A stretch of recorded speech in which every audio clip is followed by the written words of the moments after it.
something that has been a passion project for all of us at the city, but especially Mayor Brian K. Barnett.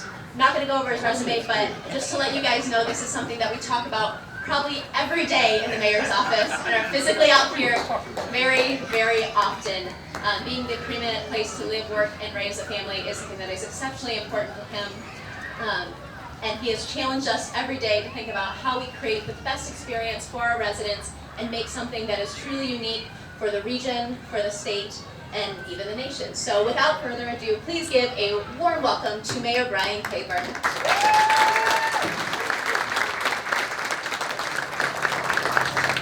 Thank you, Maria. I appreciate that. Thank you. Y'all excited to be here today? I'm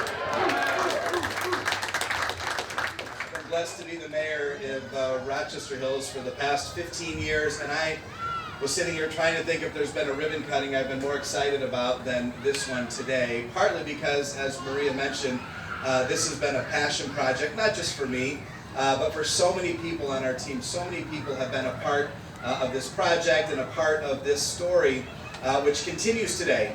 There's more to this story to come, but today we certainly get to celebrate a very special chapter in the story of Innovation Hills, and really appreciate all you being here today. And we know that at the end of this, we've got some cool things. We're going to do a crazy ribbon cutting. We've got cookies and free gifts.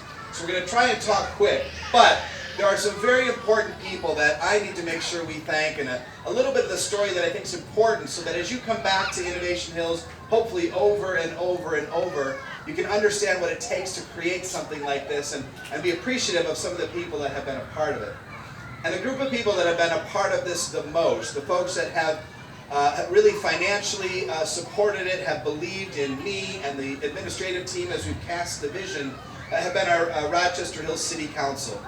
Many of them are here today, and before you applaud for all of them, I want to make sure I hopefully recognize them and see them all, and make sure you thank them heartily at the end of this, because singularly, without their support, we would not be here today. Their president is Ryan Deal, Vice President Dr. Boyer, Councilmember Teresa Mangioli, Councilmember Dale Hetrick, Councilmember David Blair, and Councilmember David Walker. Have I missed anybody? Folks, go crazy for them. They've done a great job.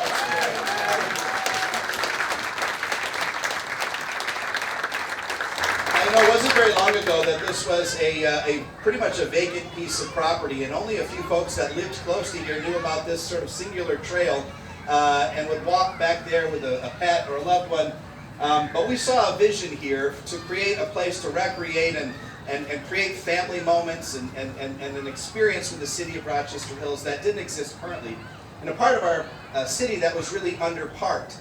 And so we began this process of developing certain phases. And of course, the first phase was the ponds that you see over my shoulder, with the water features and the glow-in-the-dark pathways and all the beautiful things that exist around the pond area. And then we began to develop the back part of the park by Turtle Pond and the other low-lying ponds we have back there, and the river walks that exist on kind of the very simple dirt paths. And then we began to develop the boardwalk area, and all the time we thought, you know what this park really needs, ultimately, is a playground. And we thought about the playground, we thought about what we might want to do, and we said, listen, the park is called Innovation Hills. I said everything, when we met early on in the design phase, everything in this park must be innovative, it must be creative, it must be something that you can't really find in any other park. People began to dream, and people began to design, and people began to think about what this cool park could be.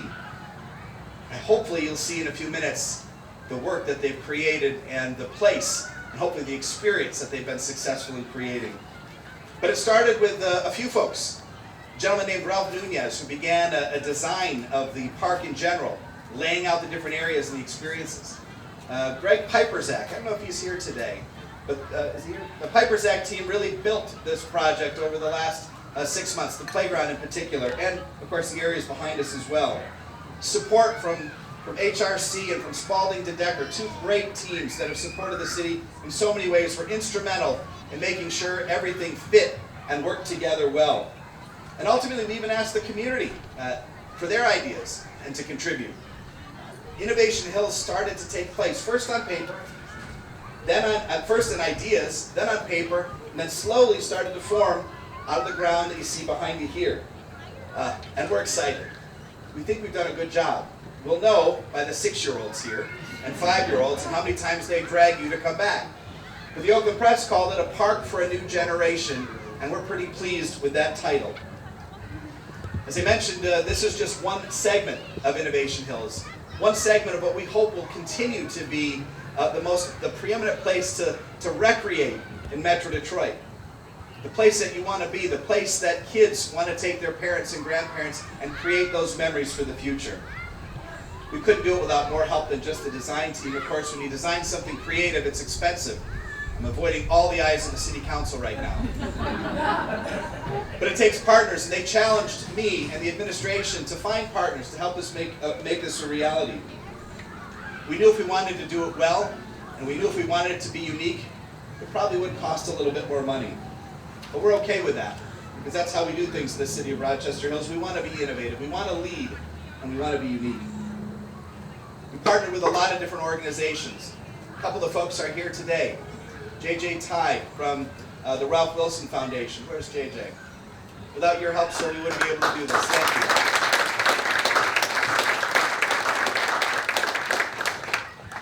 Rochester Musicale, your team is here. They came to me and said, we want to do something special in relation to music and leave a legacy. And as you enter the park, you'll see there's chimes and an area for music. Thank you and your team for being a partner and a part of us. We engaged the Michigan Economic Development Corporation in a very unique way to try and say, listen, we've partnered with a lot of organizations. You probably saw just last month I announced a $500,000 donation for the boardwalks from Ascension Providence of Rochester. But we thought, how can we get families to find out if they're interested in this in 20 and 50 and $100 increments? And so we partnered with the MEDC on a plan to seek community donations. And they said this, they said, Mayor, if you raise $50,000, we'll match your $50,000. But if you raise $49,999, we'll give you nothing. So we had a little bit of a risk. And we asked the community to contribute. And man, did you contribute. Not only did we reach the $50,000, but we blew past it, raising, are you ready for this, over $106,000 from folks in the community.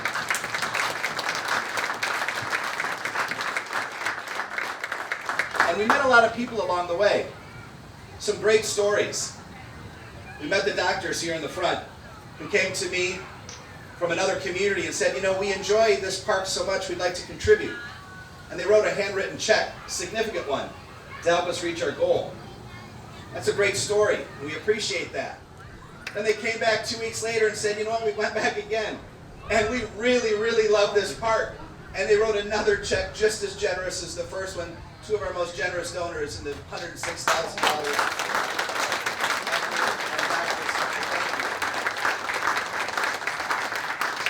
We met Mike Chico from Fanuc Robotics, whose 1,000 employees are just over my shoulder down the street. He said, you know, I approached him and I said, you know, I just want you to know there's this campaign. And he said, oh, I know the park well, Mayor.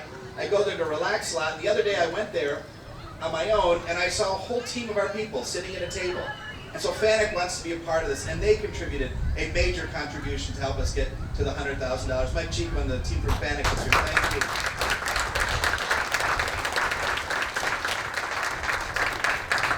The parks director that was here when I was the mayor, retired a few years back, Mike Hartner, and his wife Mary are here. They contributed. They contributed and were the very first contributors to our program, donating his entire stimulus check to the park based on something that was a labor of love. Mike and his wife are here. Thank you, Mike, for your continued support.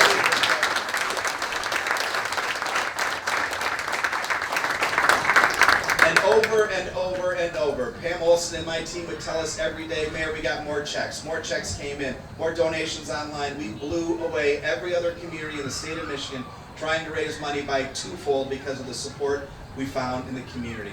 And that support helped us create, which we'll get to explore in just a few minutes, a park that has been called, as I said, a park for a new generation. Just last week, Little Tykes Detroit mentioned this park, calling it the coolest place to play in our state. And within 48 hours, that post from that group called Little Guide Detroit, had over 4,000 shares and 2,200 comments, 97% which were positive. this park is absolutely taking off.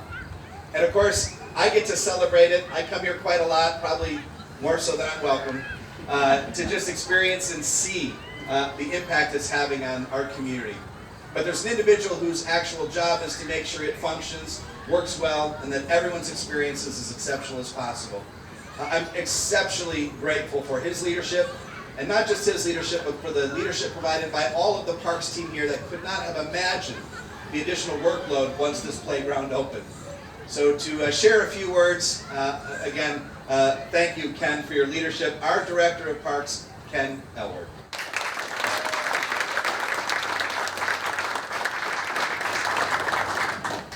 Thank you very much. I haven't been asked to follow the mayor much, so I'm not sure how this is going to go. I do have a few stories about him. No? All right. The last phone call I got was at 8 o'clock about the slide. We'll just leave it about that. So the mayor started with thanks on the team, and it's really this is a team effort of 2+ years, just this portion. He's talked about all the community sponsors and everyone that's made a part of starting that. There's the weekly meetings with the planners and the engineers and the designers and the people that are actually building it. That was just overwhelming, but it's really what's making it now is the team that's here. And I want to mention a few individuals that are working day in, day out, seasonals and full-time employees and park managers. Unfortunately, our park manager, longtime park manager who was in all those meetings, couldn't be here, but Alan Buckenmeyer is to be sort of recognized and congratulated on this as sort of a crowning achievement. It's a once-in-a-lifetime thing. And so I just want to say thank you to Alan for that. The rest of the team that's here now, Grant Van Slembrook, the ranger here, and Chris Parcell, who's filling in for Alan, are in the back there. And his team of people manning the parking lots day in and day out to make sure you can find a spot. We have Mike and Caleb and Dale, and I think we have Gabby out there right now. Who else? And Riley. So they're the ones that are really making this go and clean up on a day-to-day basis, and they're the ones sweating, literally the equity sweat on a day-to-day basis. And I want to thank all of you for being here and doing what you're doing too. I'm just going to end with wow. I don't have a lot else to add for the mayor. Thank you for being here. What you're really going to see is go around and check out the place. You hear the screams of the kids, and that's the end result of what we're looking for. So again, the coolest playground in the state of Michigan. I'm just going to stop with that, and thank you very much.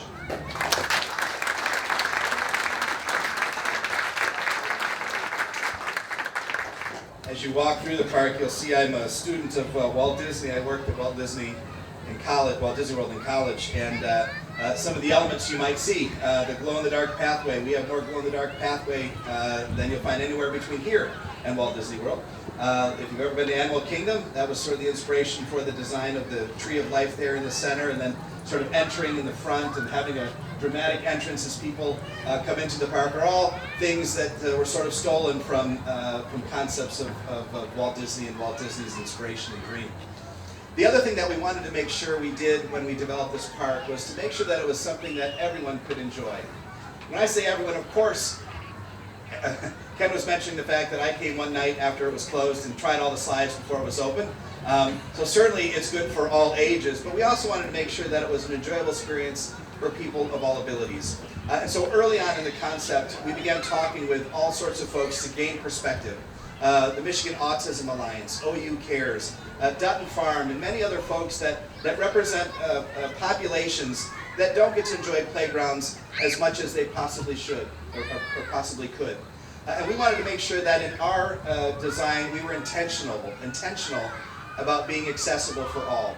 And one of my great friends and someone who I think is actually truly a hero in this community is Jenny Brown. She is the director and leader of Dutton Farm. She's been a part of this, looking over design, sharing ideas, meeting early with our team to talk about what we were missing and what we were doing well. And I've asked her to say a few words. Please give her a warm round of applause. Jenny Brown from Dutton Farm.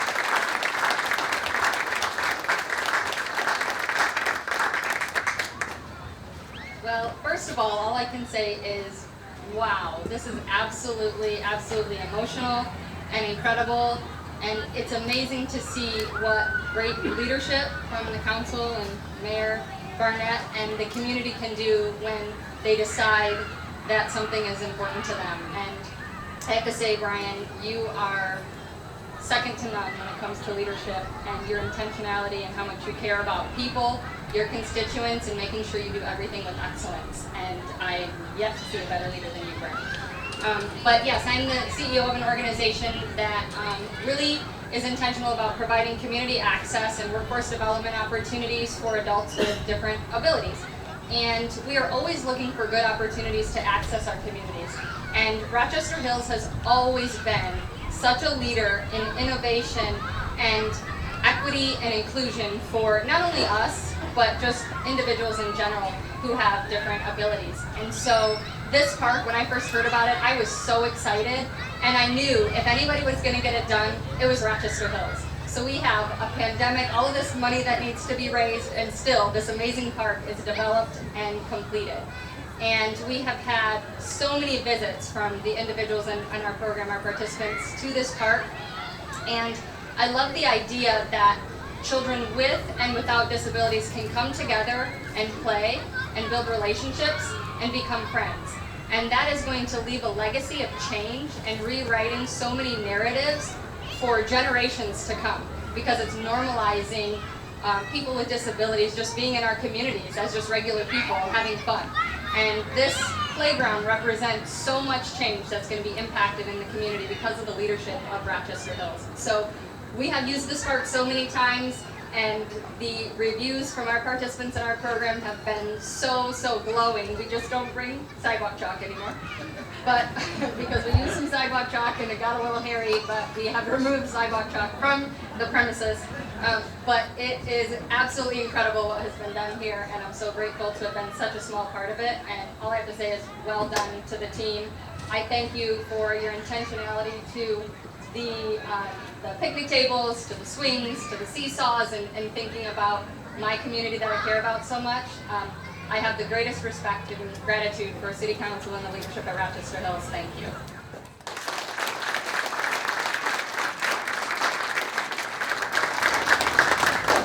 Thank you, Jenny. Appreciate your leadership and your partnership in this project as well. And as she mentioned, the slides, the swings, the bathrooms, the entrance, so many things here, the zip line, all designed intentionally. Even the colors we chose, designed intentionally for the purpose of being as accessible and as inviting to as many people as possible. We also just mentioned, she mentioned the popularity of the park. One thing we learned during the pandemic is that people enjoy their parks.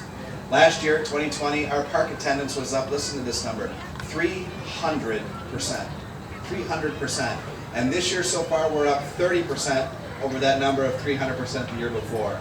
People are learning that there are some great places to recreate really close to where they live, and we couldn't be more proud. That's why I advocate for spending in our parks, why our council's been supportive of that, and it's why you create an experience like this. We could quietly walk in the woods for an hour behind me, enjoy a boardwalk stroll with a loved one, skip a stone in the pond, enjoy the DIA artwork that we have, or go crazy like we will in about 2 minutes here on the playground behind me. There is something for everyone at this park, and I am so incredibly happy. I would not be doing my job if I didn't tell you that we're not done.